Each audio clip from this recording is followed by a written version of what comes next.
एक बीवी जिसने 6 महीने पहले लव मैरिज की थी, उसी पति को नशे में धुत करके जलती हुई सिगरेट से उसके प्राइवेट पार्ट को जला दिया। उसकी छाती पर चढ़कर उसका गला दबाया और फिर चाकू से उसकी मर्दानगी खत्म करने की कोशिश की। नहीं, ये किसी वेब सीरीज की कहानी नहीं है। ये उत्तर प्रदेश के बिजनौर की एक सच्ची घटना है जिसने लोगों के रोंगटे खड़े कर दिए। और सबसे चौंकाने वाली बात यह है कि ये क्राइम कैमरे में रिकॉर्ड हुआ था, सबूत समेत, मगर तब तक बहुत देर हो चुकी थी। आज हम आपको दिखाएंगे एक पति कैसे बना शिकार, एक पत्नी कैसे बनी हैवान और हमारा सिस्टम कैसे बना तमाशबीन।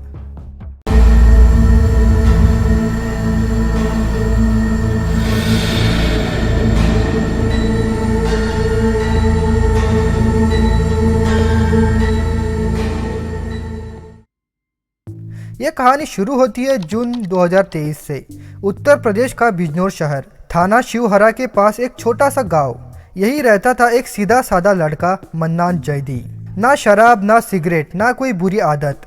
एक ऐसा इंसान जो शांति से अपनी जिंदगी जीना चाहता था। लेकिन उस दिन उसकी किस्मत ने उसे उस इंसान से मिला दिया जिसने उसकी जिंदगी को नर्क बना दिया। उसका नाम था मेहरजा, एक खूबसूरत, स्मार्ट लेकिन चालाक लड़की। पहले ही मुलाकात में मन्नान को प्यार हो गया और फिर शुरू हुआ उनका मिलना जुलना।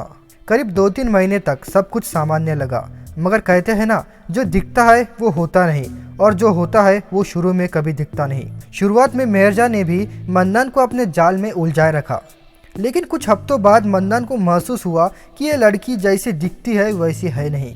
वो शराब पीती थी, सिगरेट पीती थी और गलत लोगों से जुड़ी हुई लगती थी। मन्नान धीरे धीरे उससे दूर होने लगा, लेकिन मेहरजा इसे सहन नहीं कर सकी। उसने सीधे मन्नान के घर पहुंचकर धमकी दी, या तो मुझसे शादी करो वरना तुम्हारे खिलाफ रेप केस कर दूंगी। मन्नान का परिवार डर गया। समाज की बदनामी, पुलिस केस, कोर्ट कचहरी का डर। आखिरकार 17 नवंबर 2023 को इन दोनों की शादी कर दी गई।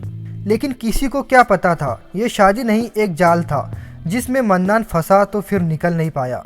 शादी के बाद दिसंबर तक सब कुछ ठीक ठाक चला, लेकिन दिसंबर के आखिरी हफ्ते में मेहरजा ने अचानक मन्नान से कहा, मैं तुम्हारे घर वालों के साथ नहीं रह सकती, अलग मकान चाहिए। मन्नान ने उसकी बात मान ली और बिजनौर में किराए का एक छोटा सा मकान ले लिया। फिर शुरू हुआ उसका असली रूप। मेहरजा ने रोज नई डिमांड रखनी शुरू कर दी। शराब लाओ, सिगरेट लाओ, बिरयानी लाओ। मन्नान परेशान रहने लगा, लेकिन डरता था क्योंकि वो जानता था कि ये लड़की कानूनी हथियारों को गलत तरीके से इस्तेमाल कर रही है। वो सीधे धमकाने लगी, अगर मेरी बात नहीं मानी तो घरेलू हिंसा और यौन शोषण का केस कर दूंगी। कई बार मन्नान ने पुलिस के पास जाने की कोशिश की, लेकिन कोई सुनवाई नहीं हुई। एक पुरुष की बात कौन ही सुनता है इस देश में। मन्नान ने एक प्लान बनाया, घर में हिडन कैमरा लगाने का। उसे यकीन था कि एक दिन उसकी पत्नी कुछ बड़ा जरूर करेगी, और वो दिन था 29 अप्रैल 2024 का। उस दिन मेहरजा ने दूध में नशे की गोली मिलाई और मन्नान को पिला दी। और फिर जो हुआ वो काफ़ी खतरनाक था। कैमरे में रिकॉर्ड हुआ, वो महिला जलती हुई सिगरेट से मन्नान के प्राइवेट पार्ट को जला रही थी। चाकू से उसे काटने की कोशिश कर रही थी। उसकी छाती पर चढ़कर उसका गला दबा रही है, और ये सब करते हुए खुद सिगरेट पी रही है और हंस भी रही है। मन्नान बेहोशी और दर्द के बीच तड़प रहा था, लेकिन नशे की वजह से वो विरोध नहीं कर पा रहा था। ये सिर्फ घरेलू हिंसा नहीं थी, ये एक मर्डर अटेम्प्ट था, एक हैवानियत की लाइव रिकॉर्डिंग। 29 अप्रैल 2024 की उस रात मन्नान जैदी के जिस्म पर सिर्फ जलते हुए घाव नहीं थे, बल्कि टूट चुकी थी उसकी आत्मा। मगर होश में आने के बाद उसने वही किया जो बहुत से मर्द सोचते हैं लेकिन करने की हिम्मत नहीं जुटा पाते। उसने सबूत के साथ इंसाफ की लड़ाई शुरू की, और यही से शुरू होती है इस केस की असली जांच और सच्चाई की परतों का खुलना। सुबह होते ही मन्नान मोबाइल में वो वीडियो फुटेज लेकर पहुंचा बिजनौर पुलिस स्टेशन।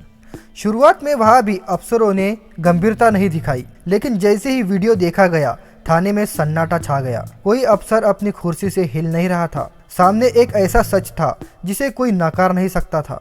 पुलिस ने तुरंत एफआईआर दर्ज की। आईपीसी की कई गंभीर धाराओं में 307 हत्या की कोशिश, 498 पति पर अत्याचार, 323 जानबूझकर चोट पहुंचाना। अब शुरू हुई फॉरेंसिक टीम की एंट्री। वीडियो को फ्रेम दर फ्रेम एनालाइज किया गया। हर चोट, हर हरकत एक सबूत बन गई। घर से खाली दवाइयों की शीशियाँ, जले हुए कपड़े और मेहरजा की सिगरेट की बट्स बरामद किए गए। पुलिस ने मन्नान के शरीर पर मेडिकल टेस्ट करवाए और सब कुछ मैच कर गया। अब ये केस सिर्फ एक घरेलू हिंसा नहीं रहा, ये एक शॉकिंग हाई प्रोफाइल केस बन चुका था। सोशल मीडिया पर वीडियो वायरल हो चुका था। जांच बढ़ी तो मेहरजा की सच्चाई एक एक कर सामने आने लगी।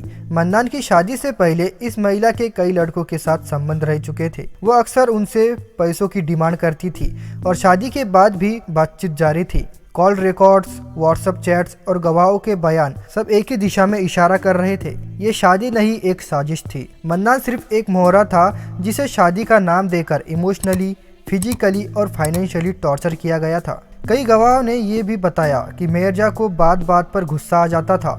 वो अक्सर नशे में रहती थी और मन्नान को पब्लिक में बेइज्जत करती थी। यहाँ तक कि मोहल्ले के दुकान वाले ने बताया, भाई साहब अक्सर चुपचाप आकर शराब सिगरेट लेकर जाते थे। आंखों में डर और चेहरे पर शर्म नजर आती थी। 6 मई 2024 को मेहरजा को गिरफ्तार किया गया। उसे कोर्ट में पेश किया गया और उसने अपने ऊपर लगे सभी आरोपों को झूठा बताया।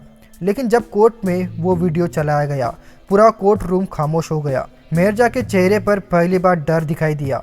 जज ने कहा, ये सिर्फ एक आदमी पर हमला नहीं बल्कि महिला सशक्तिकरण की गलत तस्वीरें पेश करने का प्रयास है। केस की सुनवाई अब स्पेशल कोर्ट में हो रही है और मेहरजा पर मर्डर अटेम्प्ट, यौन अपराध और धोखाधड़ी जैसे गंभीर आरोप तय किए गए। उसकी जमानत खारिज हो चुकी है और वो जेल में बंद है। लेकिन सवाल अभी भी बाकी है। 6 महीने पहले जिस लड़की से मन्नान जैदी ने मोहब्बत की थी, आज वो जेल की सलाखों के पीछे है और मन्नान अपने जिस्म और आत्मा के जख्मों के साथ बाहर। मगर सवाल यह है, क्या इंसाफ सिर्फ जेल भेज देने से पूरा होता है?